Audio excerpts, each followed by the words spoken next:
ఏదైతే భారతదేశంలో ప్రజాస్వామ్య విలువలు ప్రజాస్వామ్యం మొత్తము నశించిపోయింది. ఇక దీనికి దిక్కు లేదు, దారి లేదు. ఒక autocratic rule, dictatorial form of government నడుస్తున్నది భారతదేశంలో. ఇక దీనికి ఎవరు ఆదుకునేటోళ్ళు లేరు అనే టైంలో అన్హోనీకో హోనీ కర్దియే, హోనీకో అన్హోనీ, ఏక్ జగా జబ్ జమా హోతీనో అమర్ అక్బర్ ఆంతోనీ అని ఒక పాట ఉంటుంది. అది అంటే మూడు మతాలు, అంటే మతాలకు అతీతంగా కులాలకు అతీతంగా విద్యార్థులు మొత్తం ఒక్కటయ్యి నీట్ పేపర్ లీక్లో హిందువులు, ముస్లింలు, క్రిస్టియన్లు, సిక్కులు అనేది ఏం తేడా లేదల్లా. అందరు రాసినటువంటి పరీక్ష పేపర్ లీక్ అయిందని చెప్పని వచ్చిన తర్వాత 20 లక్షల పైన రాసినటువంటి వాళ్ళు, వాళ్ళ కుటుంబాలు, వాళ్ళు చూసినటువంటి మానసిక వ్యధ, దానికి వ్యతిరేకంగా ఒక వాయిస్, ఒక సుప్రీంకోర్టు బాధ్యత లేనటువంటి ఒక సుప్రీంకోర్టు ప్రధాన న్యాయమూర్తి దేశ యువతను పట్టుకొని కాక్రోచ్లు, జిల్ల పురుగులు అనే పదం అంటే ఎస్ మేము జిల్ల పురుగులమే అనేది ఒక సెటైరికల్ పదంతో ఒక పార్టీ అని ఎస్టాబ్లిష్ చేసి దాన్ని ఇప్పటికి కూడా వాళ్ళు ఎన్నికలకు పోతా అంటలేరు. వాళ్ళు ఎస్ ఆ మంత్రి నీట్ పేపర్ విషయంలో మనందరం ఒకటైదాం అని అంటే ఆ ఇచ్చిన కాల్ తోటి దేశంలో ఉన్నటువంటి ఫ్రస్ట్రేటెడ్ యువతరం మొత్తం, నిరుద్యోగులు కావచ్చు, అంటే ఈ దేశాన్ని రక్షించుకోవాలని అనుకునే వాళ్ళందరూ ఒక్క దగ్గరికి వస్తే వాళ్ళ మీద మామూలుగా కాదు దేశ ద్రోహులు అన్నారు, ముఖ్యమంత్రుల స్థాయిలో ఉన్నటువంటి వాళ్ళు అన్నారు, ఉప ముఖ్యమంత్రి స్థాయిలో ఉన్నటువంటి వాళ్ళు అన్నారు, కేంద్ర మంత్రులు అన్నారు, చాలా మంది కొన్ని మీడియా ఛానళ్ళు వీళ్ళందరూ కలిసి వీళ్ళు దేశ ద్రోహులు, అరాచక శక్తులు, వీళ్ళు పాకిస్తాన్తో కలిసిరు, చైనాతో కలిసిండ్రు, ఫండ్స్ బయటికి వెళ్ళి వస్తున్నాయి. ఇవన్నీ మామూలు దుష్ప్రచారం జరగలే. వీటన్నిటిని తలదించే రీతిగా చాలామంది అంటారు కేంద్ర ప్రభుత్వం తలవంచుడు కాదు, మొత్తం బోర్ల బొక్కల అన్నాడు నరేంద్ర మోడీ. దేశంలో ఉన్నటువంటి విద్యార్థి ఉద్యమానికి, యువతరం చేసినటువంటి ఉద్యమానికి మొత్తం సాష్టాంగ నమస్కారాలు చేసి బొర్లిండి ఆయన మొత్తం. ఇది చూసిన తర్వాత మొన్నటిదాకా మాట్లాడిన ఎవరు వాళ్ళ గోదిలో కూర్చున్నటువంటి, వాళ్ళ ఒడిలో కూర్చున్నటువంటి గోది మీడియా ఏదైతే ఉందో వాళ్ళు కావచ్చు, మిగతా అందరూ కూడా ఎవరైతే ఉన్నారో ఇన్ని రోజులు మీరు నోరులు అనుకున్నారు జనాలు, ఇప్పుడైతే ప్రధానమంత్రి వాళ్ళే బయటకు వచ్చి వీళ్ళకు సాష్టాంగ నమస్కారం చేసిండో ఈ ఉద్యమానికి, ఇప్పుడు మీరు అందరు దయచేసి మీ నోరులు కావు, అది మూసి మోరులు అని చెప్పని నిర్ధారణ చేసి పడేసారు. కాబట్టి ఇప్పటి నుంచి మీరు ఇప్పుడైనా కానీ జర సోయికి వచ్చి మాట్లాడేటోళ్ళందరి మీద మీరు మీ బూతులు వాళ్ళు మాట్లాడంగానే దేశద్రోహి అనుడు, వీనికి పాకిస్తాను, చైనా ఇవన్నీ మాటలు మాట్లాడు, ఇవన్నీ ఇప్పుడు ఎవరు మరి కేంద్ర ప్రభుత్వం పాకిస్తాన్ చేతులుందా, చైనా చేతులుందా? సో జర సోయికి రావాలని చెప్పదలుచుకున్నా. ఈ రేపల్లె సుబ్బారావు గారు రాసింది ఒకటి గుర్తుకొస్తుంది నాకు. ఏ దేశం ఏగినా, ఎందుకాలిడినా, ఏ పీఠం ఎక్కినా, ఎవరెదురైనా పొగడరా నీ తల్లి భూమి భారతిని, నిలుపరా నీ జాతి నిండు గౌరవం అని చెప్పని. ఇవాళ ఈ జాతి గౌరవాన్ని నిలిపేటందుకు భారతదేశంలో ఉన్నటువంటి యువతరం మొత్తం పిడికిలి బిగించి ఢిల్లీ వీధుల మీద నినాదాలతోటి హోరెత్తించిన తర్వాత నరేంద్ర మోడీ అధికారంలోకి వచ్చే ముందు చెప్పిండు దేశం ప్రమాదంలో ఉంది. 60 సంవత్సరాల తర్వాత అమెరికా డాలర్ రేటు, భారతదేశం డాలర్ రేటు ఒకటే ఉండే స్వాతంత్రం వచ్చినప్పుడు, కానీ అది దాదాపు 60 రూపాయల దాకా అయ్యింది అని చెప్పని ఏ మీటింగ్లో పోయినా కానీ మొత్తుకునేది ఆయన. అయిపోయింది దేశం, దేశం కథం అయిపోయింది. ఆయన 10-12 ఏళ్ళల్లో యాడికి తీసుకుపోయినా తెలిసి 97 రూపాయలు ఉన్నది ఇలా, డాలర్ 97 రూపాయలు. అంటే 10-12 ఏళ్ళ నువ్వు చేసిన నిర్వాహకం ఏంటిది అని చెప్పేటందుకు. తడికోసారి లేవంగానే సనాతన ధర్మం అని చెప్పి మాట్లాడుతున్నారు కదా. ఎప్పుడో పూర్వకాలంలో కావచ్చు, తక్షశిలాలు, విక్రమశిలలు, నలంద యూనివర్సిటీలు ప్రపంచ స్థాయిలో అవ్వల్ స్థానంలో టాప్ యూనివర్సిటీలు ఈ భూమి మీద మొత్తంలో భారతదేశ యూనివర్సిటీలకు ఆ జాగా ఉండే. సరే గత 60 ఏళ్ళు వాళ్ళు ఏం చేసిరో నువ్వు రాకముందు, నువ్వు వచ్చినాక ఏం జరిగింది భారతదేశంలో అంటే టాప్ 100 యూనివర్సిటీలల్లో భారతదేశ యూనివర్సిటీ ఒక్కటి లేదు, 200 యూనివర్సిటీలు ఒక్కటి లేదు, 300 యూనివర్సిటీలు ఒక్కటి లేదు, 400 యూనివర్సిటీలు ఒక్కటి లేదు, 500 యూనివర్సిటీలలో కూడా భారతదేశ యూనివర్సిటీ ప్రపంచ స్థాయిలో ర్యాంకింగ్లో ఒక్కటి కూడా లేదని చెప్పి సిగ్గుతో చెప్పదలుచుకున్నా. నువ్వు గడికోసారి మాట్లాడితే చైనా మాట్లాడతావు కదా, చైనా వాళ్ళు 100 యూనివర్సిటీకి పైన ఉన్నారు. కనీసం ఏషియాలో టాప్ 1-2 చైనా ఉన్నది, మనోళ్ళు దరిదాపుల దగ్గర కూడా లేదు, టాప్ 10లో ఒక్క ఏషియాలో కూడా లేదు. ఎందుకు లేదు అంటే భారతదేశ యూనివర్సిటీలలో మీరు రిక్రూట్మెంట్ చేస్తలేరు, రీసెర్చ్లు జరుగుతలేవు, విద్యా వ్యవస్థను మొత్తం సర్వనాశనం చేసేసారు. ఒక నీట్ గురించి కాదు ఇక్కడ జరగాల్సింది భవిష్యత్ పోరాటాలు. ఒక కేంద్ర మంత్రి రాజీనామా చేయంగానే సరిపోదు, తెలంగాణ విశ్వవిద్యాలయాల 80 నుంచి 84% వరకు రిక్రూట్మెంట్లు లేవు. విద్యా ప్రమాణాలు మొత్తం సర్వనాశనం చేసి వదిలిపెట్టేసిండ్రు. ఇది మాట్లాడాలి అని చెప్పానంటే నువ్వు ఒక్కనాడు పత్రికల ముందు వచ్చి మాట్లాడే ధైర్యం లేదా నీకు? ప్రధానమంత్రి ఇన్ని రోజుల తర్వాత నేను అనుకుంటా ఈ భూమి మీద మొత్తం ఏ దేశంలో ఉన్నటువంటి ప్రధానమంత్రి కూడా మీడియా ముందుకు వచ్చి ప్రశ్నలు ప్రెస్ కాన్ఫరెన్స్ పెట్టని చరిత్ర ఏదైనా ఉన్నదంటే అది కేవలం నరేంద్ర మోడీకి దక్కుతుందని చెప్పదలుచుకున్నా. ఇక ఫ్రీడమ్ ఆఫ్ ప్రెస్ ప్రపంచ స్థాయిలో ఎంత దరిద్రంగా ఉన్నదంటే టెర్రరిస్ట్ స్టేట్ల కన్నా దారుణంగా ఉన్నది మనది. 151 ర్యాంకు ప్రజలకు తెలవాలి, ఇది యువతరానికి తెలవాలి. చాలా మంది నిన్న మొన్న దాకా గుడ్డిగా పడిపోయినరు మోడీ మోడీ మోడీ మోడీ అని. ఆ మోడీ పకోడీలు అమ్ముకో సమోసాలు అమ్ముకో అంటే ఇప్పుడు దేశానికి విరోచనాలు పట్టినట్టు అయింది. మొత్తం యువతరం ఒక అంధకారంలో ఒకటే సైడు.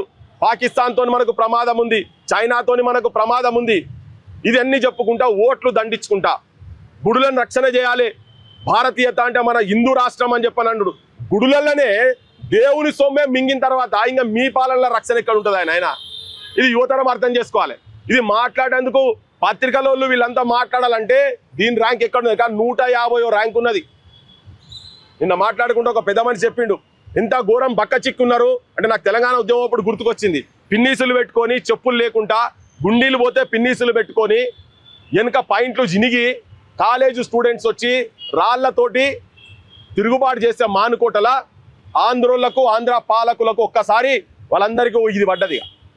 ఇవాళ ఢిల్లీలో కూడా చాలామంది నిరుపేద కుటుంబాలకి వెళ్ళి వచ్చినటువంటి వాళ్ళు, చదువుకొని నౌకరు లేనటువంటి వాళ్ళు వచ్చి అక్కడ వీధుల మీద కొట్లాడుతుంటే అమానుషంగా లాఠీ దెబ్బలు ఏదైతే పెట్టినరో, నేను చెప్తున్నా ముళ్ళుగర్ర వెనకట వ్యవసాయం చేసేటప్పుడు ఎడ్లకు బర్లకు నాగలు దున్నేటప్పుడు బండ్లు నడిపేటప్పుడు ధాన్యాన్ని తీసుకుపోయేటప్పుడు దాన్ని కుచ్చేది, ముళ్ళుగర్ర పెట్టి కుచ్చేది. ఇప్పుడు అట్లా కూడా ఎవరు గుచ్చలేరు. అంటే అంత అమాననీయంగా పశువుల మీద చేసినటువంటి పనిని ఢిల్లీ నడి రోడ్ల మీద, పాకిస్తాన్లో చైనాలో కాదు భారతదేశంలో ఢిల్లీలో జంతర్ మంతర్ దగ్గర ఒక సైలెంట్ ప్రొటెస్ట్ జరుగుతుంటే పోలీసు వాళ్ళు ఆడబిడ్డలను పట్టుకొని వెనక పట్టుకొని ఇట్లా పెట్టి కూర్చుడు చూసినాం కదా.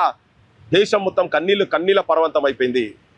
ముళ్ళుగర్రలతో పెట్టి కూర్చుడేంది, బాష్పవాయువులు ఏంటిది, బుల్లెట్లు ఫైరింగ్లు ఏంటి, వీళ్ళే రాళ్ళు తీసుకొచ్చి పెట్టి వ్యాన్లలో రాళ్ళు తీసుకొచ్చి పెట్టి ఇది ఉద్యమకారులు తీసుకొచ్చిరని సీసీ కెమెరాలు ఉంటాయి, అన్ని ఉంటాయి. ఎవరు తీసుకొచ్చిరో, డ్రైవర్ ఎవరో, బండి ఎవరో అవన్నీ తీసి బయట పెట్టాలి కదా.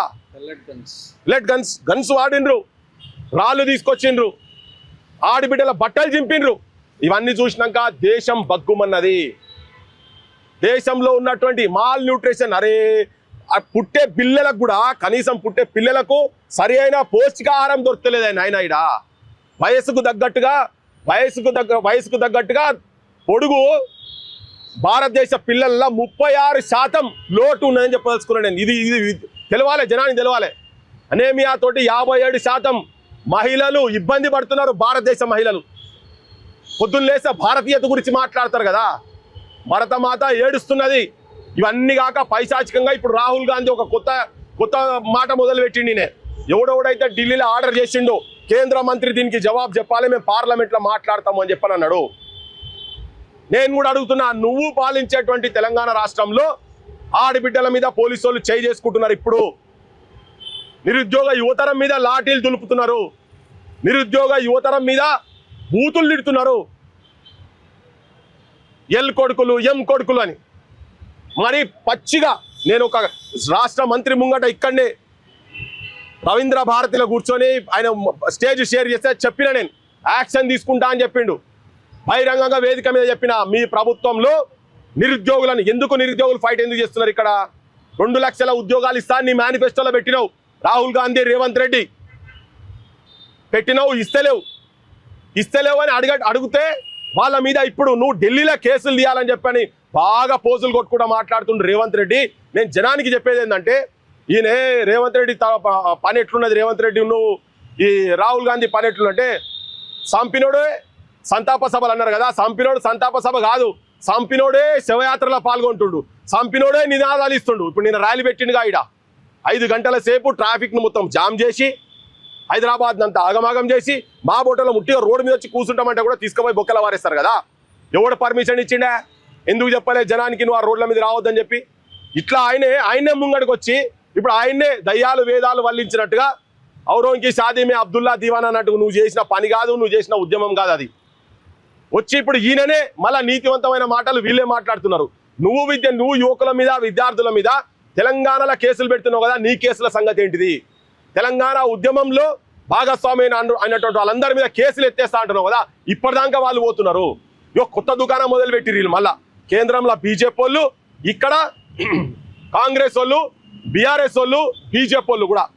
కాంగ్రెస్ అని ఏం చెప్తాడు, ఇక మీరు మొత్తం 21 వయసుకే రావాలి, మీరు వచ్చేసేయాలి 21 వయసుకే అని చెప్పని వచ్చి మీరు కూడా మీ నిర్ణయాలు మీరు తీసుకోవాలి, చట్టసభలకు రావాలి అని నేను విజ్ఞప్తి చేస్తున్నా.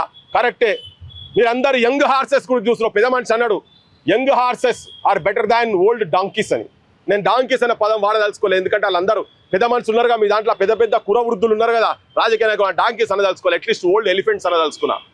సో యంగ్ హార్సెస్ ని తీసుకొస్తా అంటున్నావు కదా, ఏ పిసిసి అధ్యక్షుడైతే చెప్పిండో ప్రపోజల్ పెట్టిండు అంటున్నారు.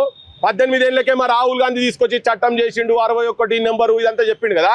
నీ ఎమ్మెల్సీ పదవికి రాజీనామా చేసి మహేష్ కుమార్ గౌడ్ గారు ఆయనను ఎవరినో ఒక 21 వయసుని ఉస్మానిస్టోన్ చేస్తావా, ఎవరిని చేస్తావో చేసి విద్యాశాఖ మంత్రిని చేసి 15% మీరు మేనిఫెస్టోలో పెట్టినట్టు ఉద్యోగ విద్యాశాఖ మంత్రిని చేసుడు కాదు. You be the change what you seek from others. Revanth Reddy నువ్వు చేసి ఆయనను ఎమ్మెల్సీ పదవికి రాజీనామా చేసి పిసిసి పదవి ఉంచుకోమని చెప్పు. పోయి ఢిల్లీకి పోతా అంటున్నావు కదా, ప్రపోజల్ పెట్టుకొని మంత్రిని చేసి 15% ఇచ్చి పెట్టు. ఉట్టిగా నువ్వు నేను మంత్రిని చేస్తా, నేను రాహుల్ గాంధీతో మాట్లాడతా, మా వాళ్ళందరితో సోపతోళ్ళందరితో ఇండియా అలయన్స్ వాళ్ళందరితో మాట్లాడతా. ఇవన్నీ ఉట్టి బక్వాస్ గ్యాస్ మాటలు చెప్పకు. Empty vessels make more noise. ఖాళీ డబ్బాల లొల్లు ఎక్కువ ఉంటుంది, నువ్వు ఉట్టి ఖాళీ డబ్బావు. రేవంత్ రెడ్డి నువ్వు ఒక ఖాళీ డబ్బావు, రాహుల్ గాంధీ ఒక ఖాళీ డబ్బా. నీకు నిజంగా అమలు చేయదలుచుకుంటే ఈ పనులు చేయి. నువ్వే చెప్పినావు ఉస్మాన్ యూనివర్సిటీలా, మా వాడు ఒక ఆయన చెప్పిండు సోక్కొచ్చి 1000 కోట్లు అనగానే లవ్లో పడ్డాడు, విద్య అనే అమ్మాయితో ఒక ఆయనతో లవ్లో పడ్డాడు అని. ఇప్పుడు లవ్ ఫెయిల్ అయిందా? లవ్ ఫెయిల్ అయినా అదే ఏవి నీ 1000 కోట్లేవి చెప్పాలి. ఇప్పుడు అన్నోళ్ళు చెప్పాలి, మరి 100 కోట్లు ఇచ్చిండో 10 కోట్లు ఇచ్చిండో మాకైతే దొరకలే, కొన్ని ఇస్తోవడం తిన్నడో కూడా మాకు తెలియదు. రిక్రూట్మెంట్ లేదు కదా, ఇవన్నీ ఈయనని అడగకుండా ఈయననే చేసి ఈయననే దొంగతనం చేసి వాళ్ళ పార్టీలో దొంగతనం చేసి మందిని దొంగ దొంగ దొంగ అంటున్నారు. ఇవి ప్రతిపక్షాలు చేయాల్సినటువంటి ఉద్యమాలు. మీరు చెప్పారు కదా 152 పేపర్ లీక్లని. ఆ 152 పేపర్ లీకులు రాహుల్ గాంధీ గారు ఇప్పటి నుంచి నువ్వు దాని మీద వాడు నిన్ను అడిగేటోడు లేడని అనుకోకుండ్రి. కొత్త బిచ్చగాడు పొద్దెడగరు అన్నట్టు ఇక మా వాళ్ళు మొదలైనరు. బీఆర్ఎస్ వాళ్ళు సందులో సాడమియా లెక్క వచ్చి వాళ్ళు కూర్చొని వాళ్ళు కూడా మాట్లాడుతారు. వాళ్ళు పెద్ద లీక్ వీరులు, వాళ్ళు లీక్ వీరులు కాదు ఆయన, మీరు పెద్ద లీక్ వీరులు. మీరు మీ దాంట్లో అపాయింట్మెంట్లు మామూలు అపాయింట్మెంట్లా సిగ్గు లేకుండా చెప్పిండుగా కేటీఆర్. నేను చేసేది ఏమన్నా కంప్యూటర్ ముంగట కూర్చొని ఇట్లా కొడతారే, నేను కొడతాను ఐటీ మినిస్టర్ అయితే నేను చేసేది ఉన్నది ఏమన్నా అని మాట్లాడినవి. ఇట్లా సిగ్గులేదు. మరి ఇప్పుడు వచ్చి నువ్వు రాజీనామా చేయి అంటున్నావు. నేను జనానికి చెప్పేది ఏంటంటే వీళ్ళందరూ కలిసి కట్టున్నటువంటి దొంగల ముఠా ఇది రాజకీయ వ్యవస్థ మొత్తం, ఇంక్లూడింగ్ బీజేపీ, స్టేట్ బీజేపీ. అసలు ఇప్పుడు ఆడ విద్య మీద జరిగింది కదా, ఇప్పుడు ఇంకొకటి ఇక్కడ జరగాల్సింది ఏంటంటే అన్నిటికన్నా ఘోరమైన హీనమైన నీచమైన మైనర్ బాలికల మీద అత్యాచారం చేసినటువంటి బండి సంజయ్ కొడుకు బొక్కలు పోతాడు, బయటికి వస్తాడు. పెద్ద హెడ్లైన్స్లు వస్తాయి వాళ్ళ పేపర్లకు సంబంధించినటువంటి దాంట్లో. ఆయన జైల్లో సామాన్యమైన ఖైదీ లెక్కలో ఉంటాడని చెప్పని. పక్కగా ఎంతమందిని జరిగినాయి, ఎంత క్రైమ్ రేట్ ఉన్నది, ఇవన్నీ ఎవరు మాట్లాడేది. దానికి సెక్షన్ 19 ప్రకారంగా పోక్సో చట్టం కింద బండి సంజయ్ అంటే ఎవరెవరైతే మైనర్ బాలికను అత్యాచారం చేస్తాడో వాళ్లకు సహకారం చేసినా, వాళ్ళకు మద్దతు చేసినా, వాళ్లకు షెల్టర్ ఇచ్చినా, వాళ్ళ గురించి సమాచారం తెలిసి పోలీసులకు చెప్పకున్నా వాళ్ళని కూడా బొక్కల వారేయాలి. వాళ్ళు కూడా శిక్ష అర్హులే. 6 నెలల నుంచి మొదలు పెడితే ఇంకా ఎంత అంటే అంత వేసుకోవచ్చు శిక్ష. ఆ శిక్ష అర్హులే. అటువంటి దాంట్లో బండి సంజయ్ని కూడా బొక్కల వారేయాలి. ఇది మేము చెప్తూనే ఉన్నాం. ఈ ఉద్యమాన్ని కూడా మేము చాలా మొత్తుకుంటుంటే మామూలు యుద్ధం కాదు. చెయ్యని వాటిని మేము లేని దగ్గర నన్ను కానీ రఘున్ కానీ సీనున్ కానీ ఇట్లా మాట్లాడిన ఎవరిని వదిలిపెడుతున్నారు మీరు? ప్రొఫెసర్లను వదిలిపెడతలేరు మీరు, నాగేశ్వరరావు సారాసంటోళ్ళు వదిలిపెడతలేరు. ఇదే బండి సంజయ్ కూడా ఇంతకుముందు పేపర్ లీక్లు బీఆర్ఎస్ గవర్నమెంట్ అయినప్పుడు అప్పుడు రిజైన్ చేయాలని చెప్పి పోరాడినాడు. మరి ఇవాళ ఎందుకే ఇవాళ సపోర్ట్ చేసుకుంటూ మాట్లాడుతున్నావు మళ్ళీ బండి సంజయ్? అన్ని రాజకీయ పార్టీలు వీళ్ళన్నిట్లో భాగస్వామ్యం ఉన్నదని చెప్పని నేను తెలంగాణ యువతరానికి చెప్పదలుచుకున్నా. ఉట్టిగా పోయి ముఖ్యమంత్రి పక్కకు నిలబడంగానే ఫోటోలు దిగుడు కాదు.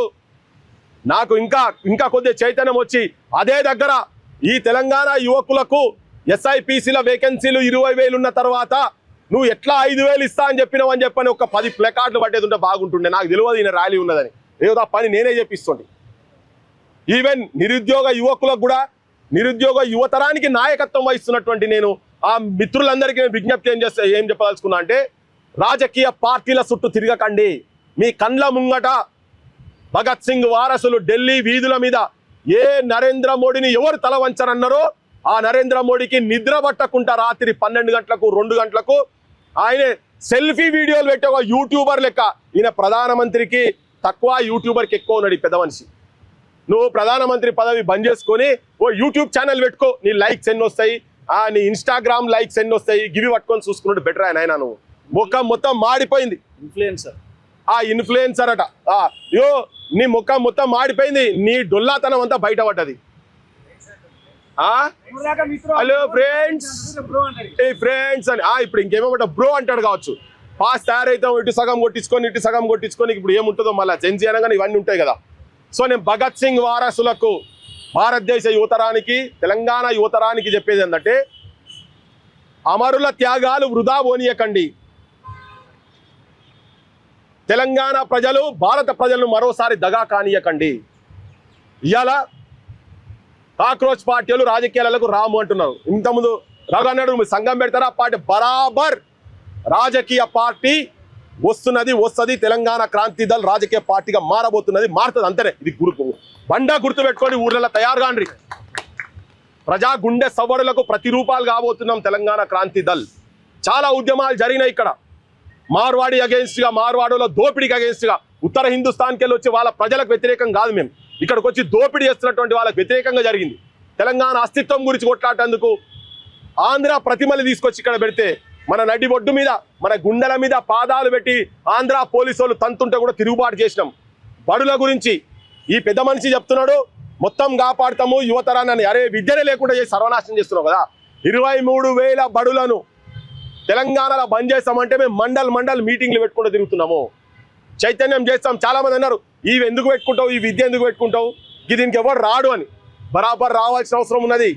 ఈ అస్తిత్వ ప్రమాదం ఉన్నప్పుడు మన ఆరోగ్యాల గురించి కావచ్చు, మన సర్పంచ్ల అంశాలు ఉంటే కావచ్చు, ఎక్కడ సమస్య ఉంటే మన భూ పోరాటాలు కావచ్చు, కబ్జాలు చేస్తున్నటువంటి భూ పోరాటాలు కావచ్చు, 25 లక్షల ఎకరాలు ధరణి పేరు మీద అన్యాక్రాంతమైంది. ఇవన్నీ యువతరం ఇవన్నీ గమనించాలి, వీటన్నిటి గురించి తెలుసుకోవాల్సిన అవసరం ఉంది. ఇలా చిన్న బీమారు వస్తే మందులు కొనిచ్చే పరిస్థితి లేదు.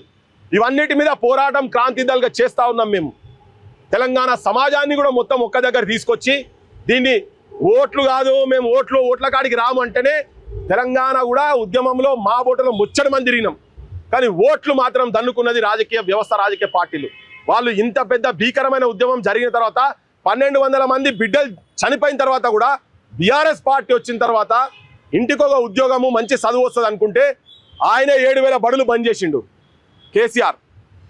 ఎవడు అడిగాడు? ఈయనే మేనిఫెస్టోలో కాంగ్రెస్ వాళ్ళు పెట్టిండు బంద్ చేసిన బడులు తెరుస్తామని. కానీ ఈయన వచ్చిన తర్వాత ఉన్న బడులను ఊసి చేసి పాటిస్తున్నాడు రేవంత్ రెడ్డి. సో అందుకనే ముఖ్యమంత్రులు, కేంద్ర మంత్రులు ఎవరో మాట్లాడితే పక్క పంట పోయి నిలబడు కాదు, ప్రశ్నించాలి, తిరగబడాలి. పరిష్కారం వచ్చే మార్గం దిశగా మేము నడుపుతాము. ఇది ఒక ఐడియాలజికల్ మిలిటెన్సీ అని ఇంతకుముందు కూడా చెప్పిన, నేను ఇప్పుడు కూడా చెప్తున్నా. క్రాంతి దళ్ ఐడియాలజికల్ మిలిటెన్సీ తెలంగాణ నడపబోతున్నది. మొన్న కూడా నా జో డర్గయా సో మరగయా అని. ప్రైమ్ మినిస్టర్ చచ్చిపోయింది, అయిపోయింది. ప్రైమ్ మినిస్టర్ ఆలోచన ఫిజికల్గా బతికుండొచ్చు, మానసికంగా ప్రైమ్ మినిస్టర్ను భారతదేశ యువతరం మొత్తం సంపిపడేసింది. ఆయన చేసినటువంటి దుర్మార్గాలన్నీ ఒకటెనుకోటి బయటకు వస్తున్నాయి. మనకెవరికి గట్టు పంచాయతీ లేదు, కూడా పంచాయతీ లేదు ఎవరితో. మనకి ఈ భారత నేలను ప్రపంచ స్థాయిలో ఎక్కడ పోయినా కానీ గొప్పగా చెప్పేటువంటి స్థాయిలో మన స్టాటిస్టిక్స్ డేటా ఉండాలని చెప్పేటందుకే.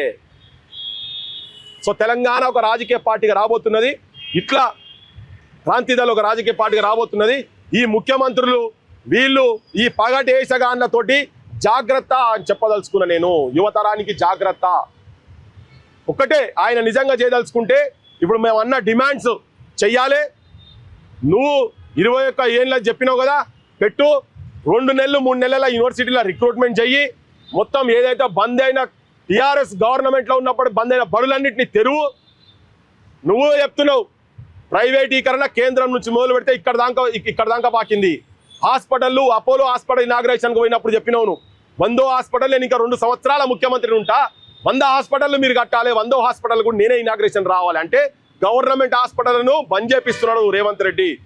రాహుల్ గాంధీ ఢిల్లీలో ఒక మాట, ఎలక్షన్స్కు ముందు ఒక మాట, ఎన్నికల తర్వాత ఒక మాట. అందుకని ఏ రాజకీయ పార్టీని స్పేర్ చేయకండి. ఎవరు ప్రజల గురించి ఆలోచిస్తలేరు, వీళ్ళందరూ ప్రజా కంటకులని చెప్పదలుచుకున్నా. సోషల్ మీడియాలో ఇప్పుడు ఈయన అంటున్నాడు ఎవరెవరైతే ప్రజల గురించి ప్రశ్నించే గొంతులను తొక్కొద్దని ముఖ్యమంత్రి నిన్న మాట్లాడిండు. నువ్వు తొక్కుతున్నావు కదా, నువ్వు ఇళ్ళలో పోయి రాత్రి పూట తీసుకుపోయి నువ్వు అరెస్టులు చేపిస్తున్నావు కదా. ఇగో ప్రజల గురించి, సమస్యల గురించి, వెలుగుమట్ల గురించి పోయి అక్కడ ఇండ్లు కూలగొడుతుంటే దాన్ని చూపిస్తేందుకు పోతుంటే అరెస్టులు చేసి పోలీస్ స్టేషన్లో పెట్టింది ఎవరా రేవంత్ రెడ్డి? నువ్వు నీ రాజ్యం కాదా? ఎవడు బీజేపీ వాళ్ళు వచ్చి అక్కడ కొట్లాడలే.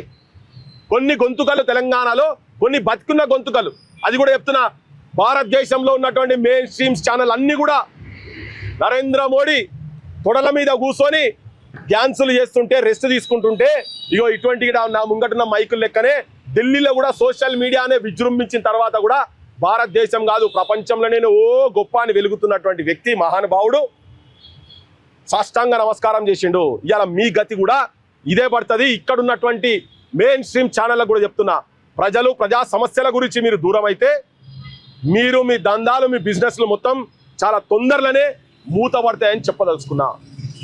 సో చెప్పలేదంటనకపోయారు, తస్మాత్ జాగ్రత్త. తెలంగాణ యువతరానికి ఒక ఆర్గనైజ్డ్గా ఈ యుద్ధాన్ని తీసుకుపోదాం. ఇది ఎలక్షన్లలో వాళ్ళకు దెబ్బ పడాలి. నిజమైన తెలంగాణ వాదులు, నిజమైన భరతమాత ముద్దు బిడ్డలు, దేశ ప్రేమను గుండెల మొత్తం నింపుకున్నటువంటి వాళ్ళ చేతులలో భారతదేశ రాజకీయ వ్యవస్థ, అసెంబ్లీలు కావచ్చు, పార్లమెంట్లు కావచ్చు వస్తే మీకు ఆత్మహత్యలు ఉండయి. ఆఖరి డేటా చెప్పి నేను ముగిస్తా. విద్యార్థి యువకులకు చెప్పదలుచుకున్నా, గత 10 ఏళ్లలో 1,23,000 మంది విద్యార్థులు ఆత్మహత్య చేసుకున్నారు. 1,23,000 మంది. ఒక్కొక్కరు ఒక్కొక్క విధంగా, వాడు 6వ తరగతి, 7వ తరగతి, 8వ తరగతి వరకు గవర్నమెంట్ బడిలో చదువుతాడు. వీడికి వచ్చిన తర్వాత ఇంగ్లీష్ మీడియం అంటారు, పైసలు ఉన్నాయి, ఆర్థిక ఇబ్బందులతోటి కొంతమంది తీరా కోర్సులన్నీ చదివిన తర్వాత కూడా నౌకరు రాక కొంతమంది ఆర్థిక ఇబ్బందులతోటి వేరేటోళ్ళేమో కాన్వెంట్ స్కూల్లో చదివేటోళ్ళు ట్యూషన్లు పెట్టి వాళ్ళ ఇంట్లో పెడితే నిరుపేద పిల్లలు ఆ ట్యూషన్లు కూడా పోలేక రెక్కాడితే డొక్కాడనటువంటి పిల్లలు చచ్చిపోతున్నారు. దాంట్లో ఒక 25,000 మంది అయితే డైరెక్ట్ ఇటువంటి సమస్యలతో చచ్చిపోతున్నారని నేను చెప్పేది కాదు, నేషనల్ క్రైమ్ రికార్డ్ బ్యూరో చెప్తున్నటువంటి లెక్కలు చెప్తున్నాను. ఇవన్నీ భారతదేశ యువతరం ప్రమాదంలో ఉన్నది. ఒక సంతోషం ఏంటంటే ఎస్ మేల్కున్నారు, యువతరం మేల్కున్నది. నవతరం నవ భారతదేశాన్ని, నవ తెలంగాణను నిర్మాణం చేసే దిశగా ప్రతి ఒక్క అంశాన్ని పరిగణనలోకి తీసుకొని ఈ రాజకీయ నాయకులు చేసేటువంటి ఉపన్యాసాలు, ఊకదుంపుడు మాటలు, ఊదుగాలది పీరులేవది వీళ్ళతోటి ఇట్లా వచ్చినప్పుడే ఏంటంటే ఆ సమూహాన్ని ఎంబడి తీసుకుపెట్టేందుకు అన్ని రాజకీయ పార్టీలు వచ్చినాయి. రాహుల్ గాంధీకి నిజంగా, ప్రియాంక గాంధీకి నిజంగా ప్రేమ కనుక ఉండేది ఉంటే నీట్ పరీక్ష చచ్చిపోయిన వాళ్ళ ఇండ్లకు పోయి ఆయన కూడా ఇష్యూ చేయనుండే. ఈ రాష్ట్రంలో కూడా నిరుద్యోగ యువకులు నేను వచ్చిన తర్వాత, నేను మీ హాస్టల్లోకి వచ్చిన తర్వాత కూడా నిరుద్యోగులు చచ్చిపోయినరు. ఇవాళ 100కు పైన మీరు చక్కగా అన్నం పెట్టక ఎన్ని అబద్ధాల మాటలు అంటే చెప్పంగానే బయట చెప్తుంటే అనుకుంటారు అందరికీ మేము మొత్తం 6 రోజులకు 6 మెనూలు, ఒకరోజు దోశ తింటావు, ఓ రోజు ఉప్మా తింటావు, ఓ రోజు ఇడ్లీ తింటావు, ఓ రోజు పెసరట్టు తింటావు, ఓ రోజు మిల్లెట్స్ తింటావు అనగానే అందరు అనుకుంటారు, బయట కూడా అనుకుంటారు అబ్బా తెలంగాణలో ఏం పెడుతురని. 44 లక్షల మంది విద్యార్థులు ఉన్న దగ్గర 1,40,000 మంది కూడా నువ్వు పెడతలేవు ఆ బువ్వ, అది కూడా చక్కగా పెడతలేవు, నువ్వు గుడ్డు కూడా చక్కగా ఇస్తలేవు. కానీ జనానికి చెప్పేటప్పుడు ఇవన్నీ చెప్తున్నారు కదా. ఈ దొంగ మాటలు మాట్లాడేటువంటి కాంగ్రెస్ పార్టీని కావచ్చు, బీజేపీని కావచ్చు, వీళ్ళు చెప్పిన ఎందుకు అమలు చేస్తున్నారని కొట్లాడినటువంటి బీఆర్ఎస్ హయాంలో కూడా అదే జరిగింది కదా. ఈ ఆత్మహత్యలు జరుగుతున్నటువంటి వాళ్ళ ఇళ్లకు మీకు నిజంగా ప్రేమ ఉండేది ఉంటే రాహుల్ గాంధీ నేను తీసుకపోతుందా, విషపు కూడు తిని ఫస్ట్ చచ్చిపోయిన పేరు ప్రశాంత్, మేమే పోయిన వాడికి భువనగిరి దగ్గర పిలాయపల్లి జిబ్లాక్పల్లి అనే ఊరు పోచంపల్లి మండల్లో మొట్టమొదటి సావు. నాగరాజ్ అనే ఒక సబ్ ఇన్స్పెక్టరు తల్లిదండ్రులను అంబులెన్స్లోకి వెళ్ళి తీసుకుపోతుంటే నిర్మానుషంగా కాల్తో తన్ని బేగంపేట దగ్గర పడేస్తే మేము కంప్లైంట్ చేస్తే ఇయ్యాలంటే వరకు యాక్షన్ తీసుకోలే. పోలీస్ మంత్రి రాహుల్ గాంధీ అడుగుతున్నావు కదా, పోలీస్ మంత్రి సంగతి ఏంటిది, అమిత్ షా సంగతి ఏంటిది అని ఇలా మేము అడుగుతున్నాం. నీ పోలీస్ మంత్రి సంగతి ఏంటిది, కాంగ్రెస్ పోలీస్ మంత్రి సంగతి ఏంటిది? లంజా కొడుక అని చెప్పి నిరుద్యోగ యువకులను తిట్టినటువంటి ఏసీపీ సంగతి ఏంటిది? నువ్వు చెప్పే శ్రీరంగ నీతిలో ఓడిడ వినటందుకు సిద్ధంగా లేరు. మిమ్మల్ని అందరినీ ఏకపాడేస్తాం ఇడ. సో అందుకని ఆడ మాట్లాడినప్పుడు నీ రాజ్యం, నీ ప్రభుత్వంలో ఏం జరుగుతుందో కూడా చూడాల్సిన అవసరం ఉన్నది. లేకపోతే ఇవి జరుగుతాయి, ఈ పోరాటాలు ఇక్కడ జరుగుతాయి. తెలంగాణకు కొత్త ఏం కాదు. తెలంగాణ ప్రతిరోజు పోరాటం చేస్తున్నది. ఆఖరి ముచ్చట చెప్పి ఆపేస్తా. తెలంగాణలో ఉన్నటువంటి ఇంటెలెక్చువల్స్ కూడా కొంతమంది BJP civil societies, BJP intellectuals అయిపోయారు. కొంతమంది BRS intellectuals, BRS civil societies అయిపోయారు. కొంతమంది కాంగ్రెస్ సివిల్ సొసైటీస్, కాంగ్రెస్ ఇంటెలెక్చువల్గా తయారైపోయారు. మిమ్మల్ని ఎవరు ఇంటెలెక్చువల్ అన్నట్టు సొంటోళ్ళను గడికో చిత్తం గాడిది గుణం అన్నట్టుగా ఇయ్యాల ఒక పని ఉంటే ఇయ్యాల ఒక మాట, రేపోటి ఉంటే రేపో మాట మాట్లాడుకుంటే తిరుగుడు కాదు. ప్రజల గురించి మాట్లాడుండి. ఇలా కొంతమంది ఈ మూమెంట్లో వచ్చి మాట్లాడుతున్నారు కదా, నేను భవిష్యత్తులో పేర్లు చెప్పి మాట్లాడతా, ఒక్కొక్కరిని పేర్లు చెప్పి మాట్లాడతా. నీకు అవసరం ఉన్నప్పుడు, నీ పార్టీ ఆడ రావాలన్నప్పుడు నువ్వు ఒక స్టాండ్ తీసుకుంటావు. ఎన్నికల ముందేం స్టాండ్ తీసుకున్నావు, ఎన్నికల తర్వాత ఏం స్టాండ్ తీసుకున్నావు, ఇప్పుడేం స్టాండ్ తీసుకున్నావు. ప్రతి ఒక్కరిని ఇటువంటి pseudo intellectual, pseudo civil societies గురించి కూడా క్రాంతి దళ్ భవిష్యత్తులో మాట్లాడుతుంది. పల్లె పల్లెకు తీసుకుపోతుంది. ఎవరికి భయపడేది లేదు, ఎవరికి జనికేది లేదు. గుర్తుపెట్టుకోండి అని చెప్పి థ్యాంక్ యూ. ఏమైనా క్వశ్చన్స్ ఉంటాడు కానీ